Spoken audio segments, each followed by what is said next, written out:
This is the program the Scientologists didn't want you to see. They've done all they can to stop it. Why? Because the big story has secretly filmed inside the cult to reveal its bizarre mind control techniques. This man is talking to an ashtray. This 1995 Carlton television documentary on the Church of Scientology provided a rare glimpse into the inner workings of the church through the use of hidden cameras. Watching it, we were left wondering if even half of what has been said about the Church of Scientology is true. Its manipulative practices and the way it charges up front for all services, clearly showing it to be a commercial enterprise. Why is it still allowed to operate with a tax-exempt religious status in the U.S.? Something is wrong with this picture. Researching it, we realized that far more was wrong than we ever would have thought. What we found was a global pattern of unimaginable abuse and protection of the abusers at the highest levels of governments around the world. This is a story you will likely want to believe is not true, but the evidence for it cannot be easily dismissed. It is a story that will give you a glimpse into the inner workings of more than just Scientology. A glimpse at things that hidden cameras alone won't show you. And it is a story that will change how you see your world forever.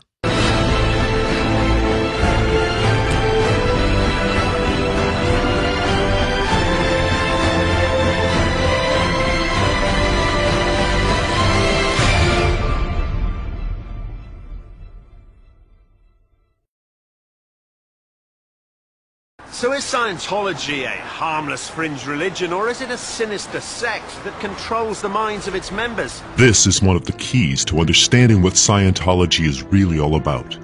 Mind control. Mind control techniques figure prominently throughout the entire Scientology curriculum, and these techniques bear a striking resemblance to those developed by the CIA around the same time that Scientology emerged. As shown in publications like the now declassified Kubark Counterintelligence Interrogation Manual. Kubark is a CIA codename for the CIA itself.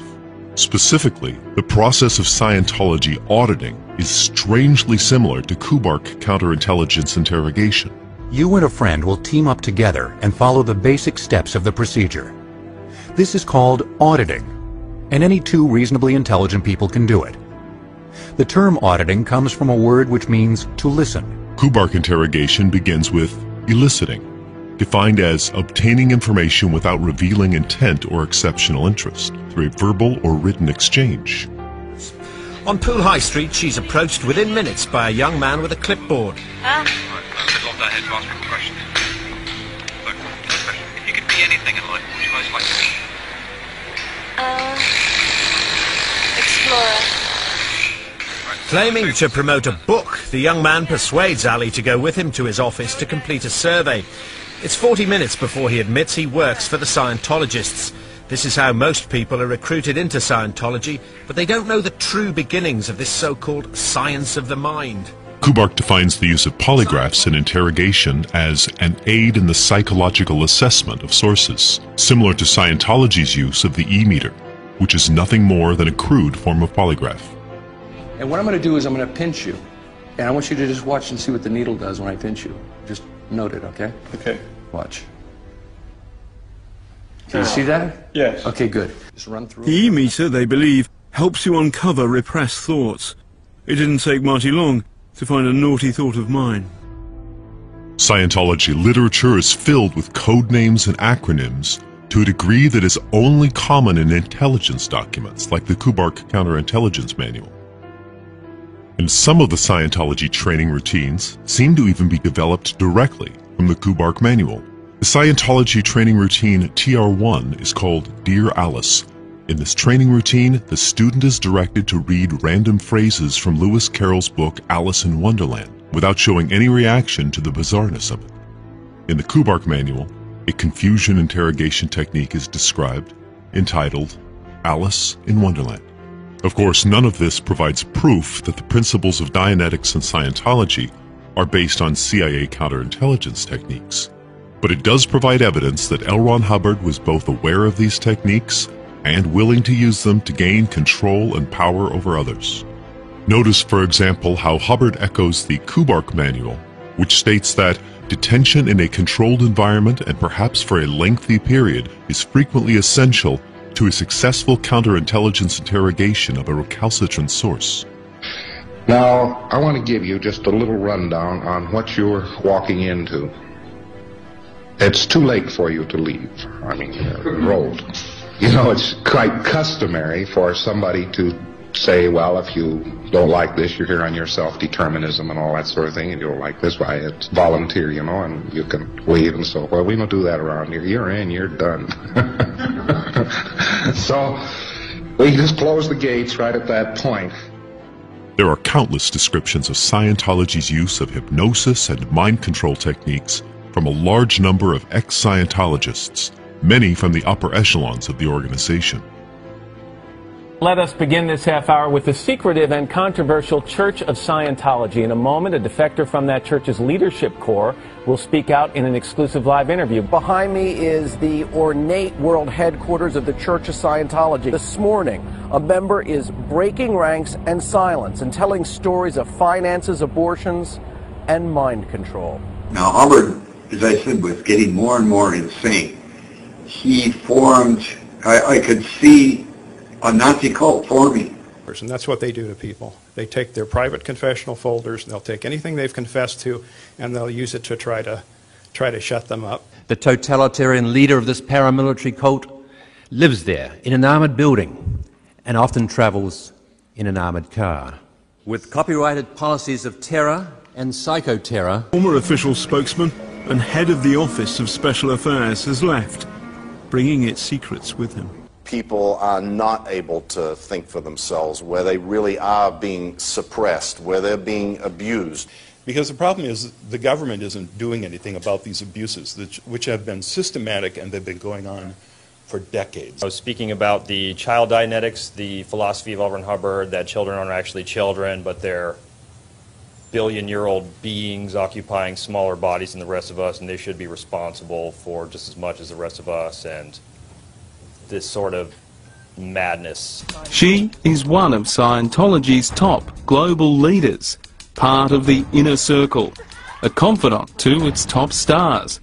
Now we can reveal she has been accused of covering up child sex abuse.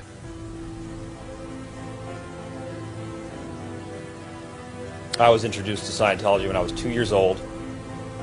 I eventually went to their boarding schools in the desert of California. You're under watch, and you undergo daily interrogations with their version of a lie detector. As far as I understand, one of the major purposes of a government is to protect the people. And Scientology is, in my opinion, quite dangerous. But what none of these critiques and exposés examines is the social and political condition in which Scientology began.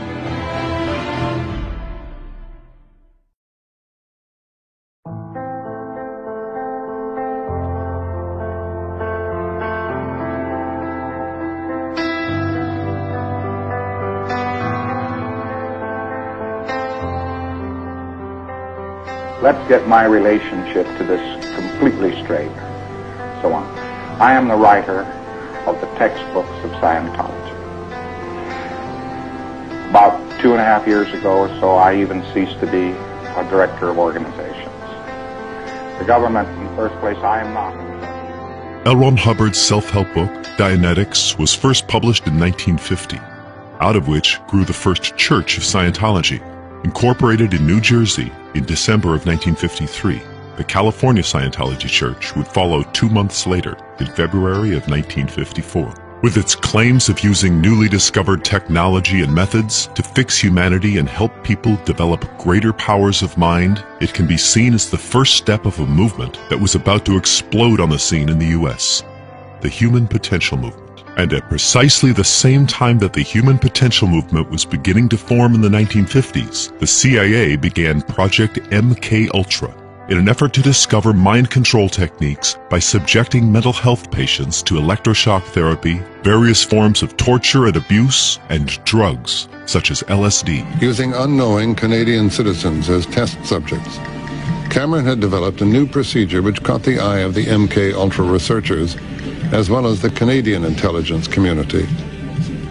He was hired by the CIA and the Canadian government to further explore the treatment, which he called psychic driving. First, Cameron proposed that they would use intensive electroshock and LSD and other disorienting drugs to, in his terms, de-pattern individuals, basically to wipe the slate clean.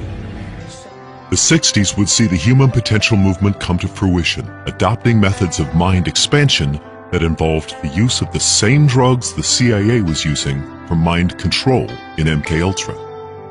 The widespread use of LSD in the human potential movement can be traced back to one man who coincidentally also had the last name Hubbard and who, like L. Ron Hubbard, was fixated on an image of himself as a ship's captain.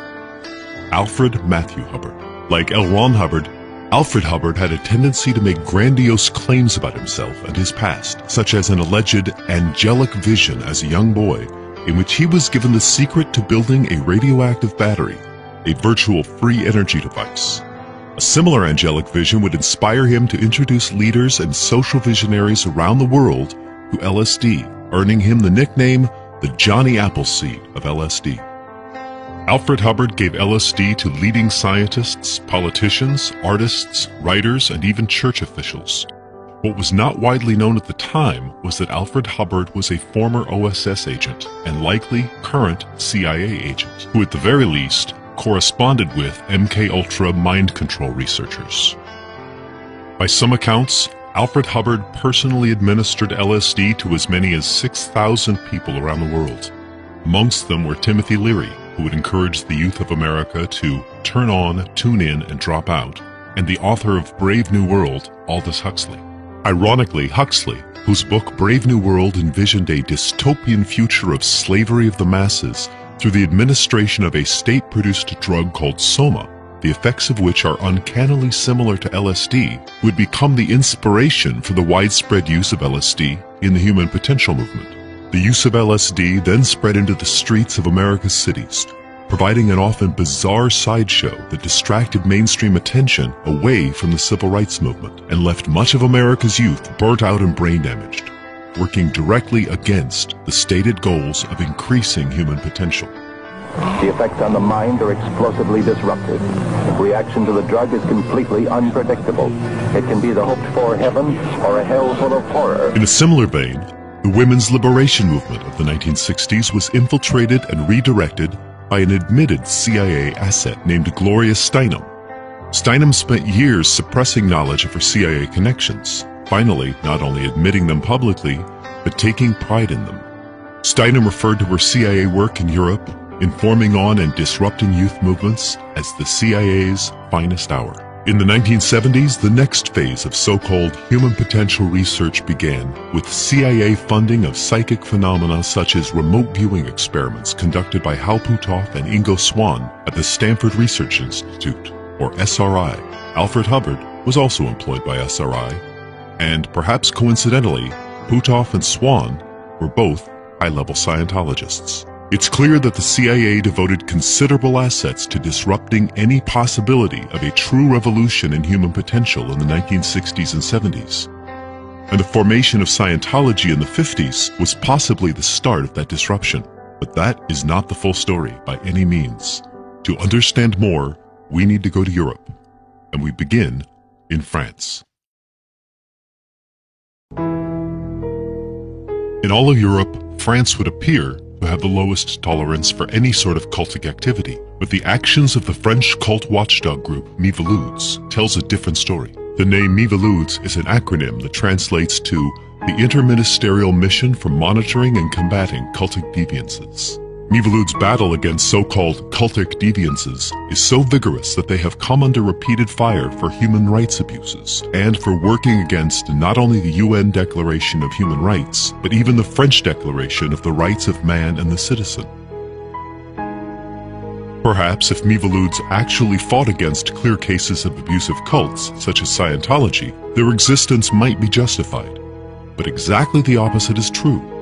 Miviludes does not actually put up any sort of meaningful fight against established cults like Scientology. Instead, it goes after small groups and individuals that adopt alternative lifestyles that are outside the scope of what the state considers acceptable. Take, for example, this statement from Miviludes' 2008 report on cultic deviance. Repression by the state is necessary if a certain number of criteria are satisfied, and the first of those criteria listed is one or more people start to believe in certain ideas which differ from the ideas generally accepted by society. That same report states that in previous reports Miviludes had insisted on the fact that belief in Satan is not a source of concern. Its focus is exclusively on the deviations originating in the ideas and concepts enshrined by the satanic movement. This report confirms that point. What sorts of things does Miviludes see as deviant and in need of state repression? In their 2007 report, they quote the Court of Appeal of Lyon on Scientology. Purification therapies presented as aiming to improve the spiritual and physical condition of a person via sauna sessions and physical exertion, in particular running, dieting and taking vitamins, could represent an amalgamation of groundless affirmations and surreal hypotheses and be effective in the context of mental manipulation with possible lethal consequences due to direct or indirect toxic effects. While Scientology is clearly an organization that uses mind control techniques and hypnosis to manipulate its members, why do both the Court in Lyon and Miviludes specify as abnormal behavior in need of state repression one of the few things that Scientology does that is actually beneficial? According to Miviludes' director, George Fenech, everything that is natural can be suspected as a cult. Not only does the French organization Miviludes single out exercise and proper nutrition as dangerous Scientology practices, they have waged a virtual war against those who practice all forms of alternative health in France, including individuals and organizations practicing yoga, tai chi, meditation, those taking vitamin supplements, and organic farmers. Even suspicion of such alternative lifestyle choices in France can lead to the state removing children from their homes.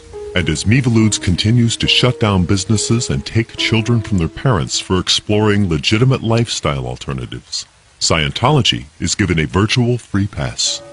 In the most recent lawsuit against Scientology in France, the law that would have allowed for shutting down French Scientology operations completely was conveniently repealed before it could be applied to Scientology. There is, in fact, a long history of protection of Scientology in France. The Paris Law Courts. 28 kilometers of corridors, black robes and files. Transportez beaucoup de dossiers tous les ans? Des milliers. Beaucoup. C'est pour les livres qu'il y en a qui se perdent? Non. Rien ne s'est fait avec ça. De toute façon, les dossiers, il y a toujours des doubles. Jamais vous n'avez perdu. Jamais. And yet it happened. A full volume and a half of investigation notes vanished a few months ago. The case was against Scientology. But, as we found, this protection of Scientology is still only the tip of the iceberg. And it is an iceberg that descends into very dark and troubling waters.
But perhaps the strongest evidence that Hubbard Scientology is an attempt to apply principles of black magic and satanic worship to mass manipulation of the public comes from his own lips. He could simply say, I have action.